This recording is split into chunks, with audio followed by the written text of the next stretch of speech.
ngayon sa ating bayan. Ito ho muna mga kapatid ang pinakahuling balita po mula sa ICC Girl. Ayon nga po sa tagapagsalita ng International Criminal Court, haharap po ang dating Pangulong Rodrigo Duterte sa kanyang unang pagdinig sa pre-trial chamber ngayong pong araw ng Biyernes, Marso 14.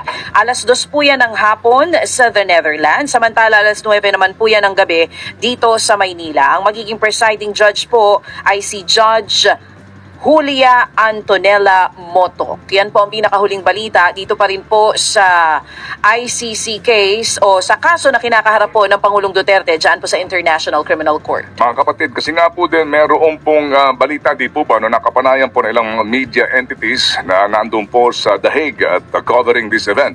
Nakapanayam si former Executive Secretary Salvador Medaldea at sinasabi niya, wala dito. Hindi namin alam kung nasa saan ang dating Pangulo. Di ba yan po ngayon ang balita na kumakalat na actual ho naman sa panayam kay Secretary Medaldea.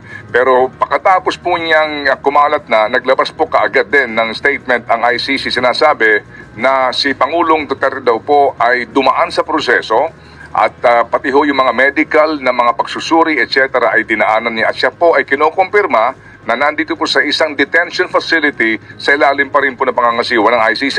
Ito po ang eksakto na statement from the ICC spokesperson. Mr. Duterte is under ICC custody at the ICC Detention Center in Scheveningen. He was admitted today following all medical checks. When a suspect arrives in ICC custody, the court as standard practice takes measures to protect the health and well-being of the suspect. The court will announce in due course the schedule for the initial appearance. We recall the importance of respecting the integrity of the judicial process. Yung nga po yun. After this statement po, ito na ang announcement. No? In due time, ito na po yun. Yung unang pong pagsalang sa preliminary hearing tungkol po sa ICC case na ito ng dating Pangulong Duterte. Ngayon, dahil tayo po may mga importanteng interview at punong-puno po itong ating programa, para po sa mga paliwanagan na mangyayari sa panig po ng pamahalaan at panig po naman ng Pangulong Duterte. Opo, para ho natin makuha po lamang ang kanilang magiging galaw, kilos, aksyon dito po sa mga kinakaharap po ngayong problema ng dating Pangulong Rodrigo Duterte. At nabanggit nga din natin, girl, sa ngayon, ang lahat ng ito ay usaping legal na. Okay? Doon po sa ICC, definitely po si Ma'am Sara ay maghahanap po ng abogado that will represent the president there, the former president there. Definitely po yun, no? Kasi nga doon may mga panuntunan kung sino pong maaaring humarap sa kanila pong hearing. No? Hindi lang po ito basta-basta kung sinong abogado kasi may mga panuntunan po doon. Anyway, so ang pinakahuling balita po naman eto, no? And I think kami rin po hihingi ng paliwanag mamaya sa mga maalam sa batas kasi po ito'y constitutional law po ito Pero ito'y basic po sa College of Law. Marami ngayon sigurado ako nag-aabang ng mga estudyante dahil mukhang sa ating mga pagtatanong, ito po'y isang novel na kaso. Meaning, mukhang ito'y kakaiba at di ko alam kung meron na hubang nauna na ganito pong uri ng jurisprudence sa kasaysayan po ng ating hudikatura ng Supreme Court. Dahil kahapon, mga kapatid, if you recall, naglabas po ng statement ang Supreme Court spokesperson nung una kung bakit nila hindi pinagbigyan yung prayer for TRO bago po makalipad ang dating Pangulo papunta po doon sa the Netherlands. So sinabi po daw na walang nakitang basihan ang mga maestrado na kinakailangan maglabas ng TRO. Okay, dito yung petisyon ni Senator Bato. Alright? At et al. Okay, anyway, ngayon, naglabas po ng statement kahapon, Marso 13, ang Supreme Court spokesperson. At may sinasabi sila, ito po yung bago, kasi po, yung pong habeas corpus petition, 3. Okay, galing po kay Kitty, yung anak pong bunso ng Pangulong Duterte. Yes. Galing po kay Baste. Yes. At galing po kay Congressman Pulong. Ang sinasabi po ng Supreme Court, pinagsama na namin ito. Tama. Itong 3 ito. Ngayon, ito pong pinaka-importante. Basahin mo nga yung pangalawang bahagi noong unbanked unanimous resolution. Sabi po dito, the petition challenges the actions of Dito executive... tayo muna sa pangalawa na, baby girl. itong pangalawa. Number 2. Alright. Yan, number 2. Ito yung pinaka-importante. Direct respondents in the consolidated petitions to show costs within a non-extendable period of 24 hours from receipt of notice why the peremptory writ of habeas corpus should not issue. Preemptory. Wow. Big word. Ano ba ibig sabihin ng preemptory? Dali lang, ha? Sige, Mr. Google, Oo. base sa Google mo. pagkakaintindi ko Okay. dito, kinakailangan yung mga respondents Aha. ay na mga petisyon na ito magpaliwanag sa loob ng 24 oras Okay. mula ng pagtanggap nila ng notice na ito kung bakit hindi dapat maglabas ng writ of habeas corpus ang korte. Tama po ba, teacher? Sinasabi po basically ng Supreme Court. Ano ito eh? Diba usually po yan mga 10 days, non-extendable 10. Ito, Oo, matagal 24 hours. Yes. Upon receipt. Mahabang listahan dito, Office of the Executive Secretary, opo, ang inuutusan dito na sumagot, mahaba ang listahan dito. Mga nasa executive, sinasabi nila, meron ka namang 24 oras na sumagot sa petition na ito. Kung bakit hindi namin dapat pagbigyan ng isang habeas corpus order na hindi mo na maki-question pa. Yun ang ibig sabihin dito ng Peremptory. Peremptory. Yan ang ibig sabihin nito. Bakit namin kung bakit namin hindi bibigyan ng hindi mo na incontrovertible, irreversible, irrefutable na habeas corpus order. Ano ba itong habeas corpus na to? Yan ang magandang explain mo rin, teacher. Opo. Mamaya po, Writ of hihingi habeas tayo ng, corpus. ng paliwanag po na sa mga maalam. Dito po sa particular na petisyon, theoretical ho lamang nito, hindi without courting content, no? Kasi nga ito'y pending case. But,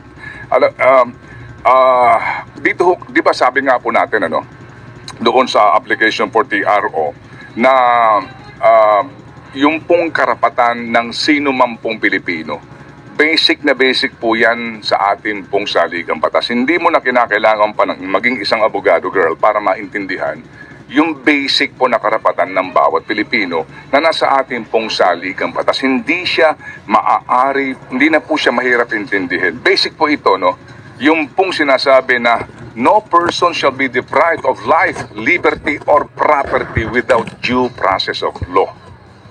Hindi mo maaaring pagkaitan, ang karapatan ng isang Pilipino na mabuhay, ng malaya, at magkaroon siya ng kanyang mga ari-arian.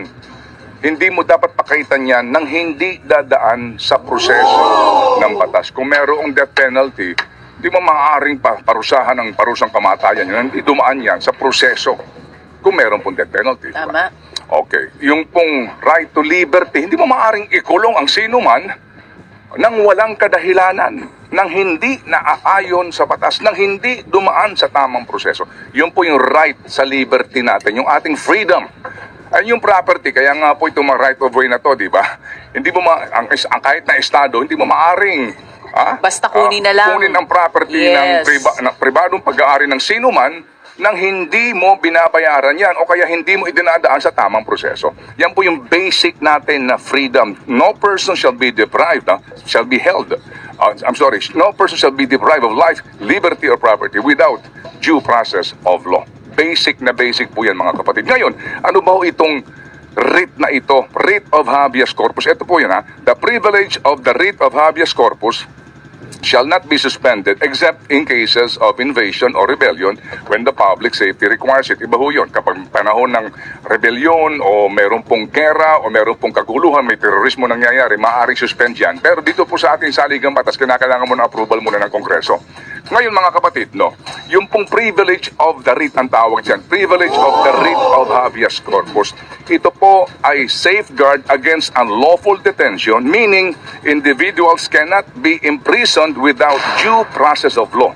sa ating pong bansa, ito nga po'y guaranteed sa ating pong saligang batas. Ito yung writ, ang ibig sabihin, order po ito.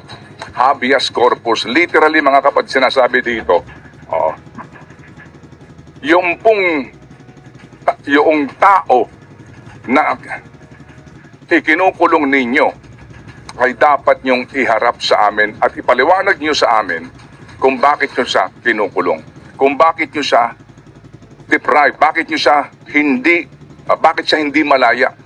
If you remember, meron pong ilang na mga pinaghihinalaan na mga makakaliwa na dinudukot.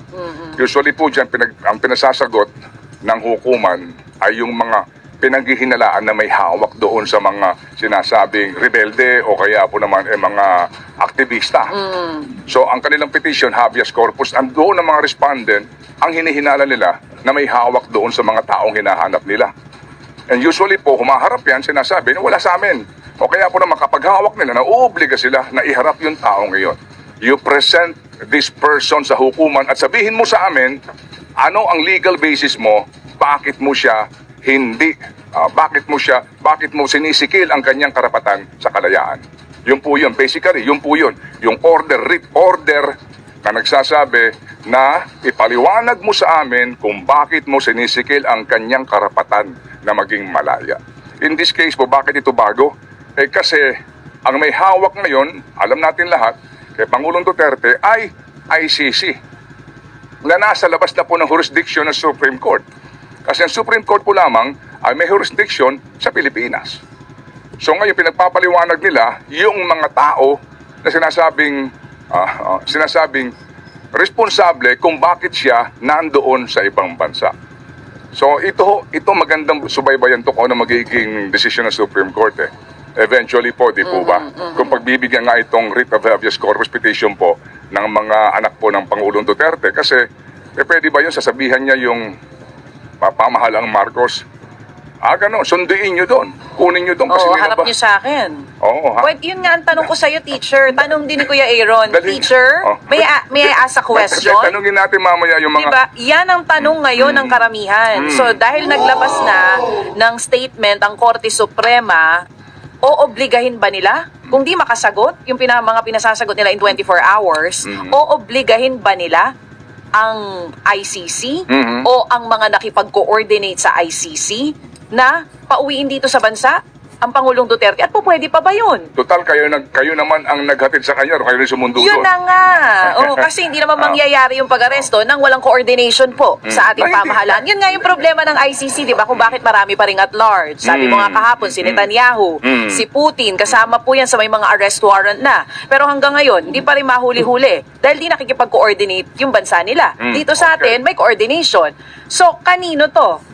Usapan ba ito between the Supreme Court and yung nagpatupad nung pag-aresto dito sa Pilipinas? Basta ang pinasasagot, yung nagpatupad ng arrest warrant. Ito yun. Kaya ito, abangan natin to kasi mukhang sa akin pong pag-aalam lamang kahapon, pagtatanong, mukhang bago ito.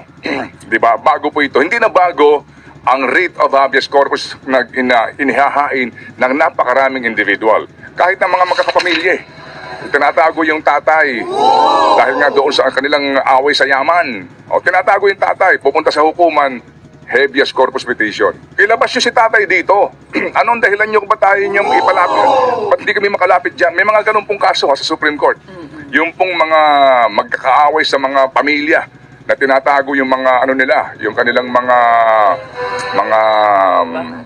yung mga tawag ka dito. Ngayon yung mga nakatatanda nila. Ngayon na-explain mo na at naintindihan na ng lahat ang ibig sabihin ng writ of habeas corpus. Baka mamaya pag mag-leave ka, may mag-file ng petisyon, ilabas nyo si Ted Filon. Nasaan siya? Oo. Wala ako ng Pasko. Oo. May magpa-file na ng petisyon yan sa korte. Hindi nga. Dito pa naman nakalagay, pwede yung taong nakakulong ang mag-file ng petisyon, pwede rin yung kumakatawan sa kanya. And in this case nga, ang nag-file ng petisyon, yun pong kanyang mga anak. Yes, opo. Kaya maganda po ito. Mamaya po, may mga pag-uusapan tayo tungkol dito. Sa panig po ng mga Duterte at sa panig din po, hopefully nga, ng pamahalaan para ho ito maipaliwanag po ng lubos sa atin. So again, ngayon po, ang lahat ng ito ay usaping legal na.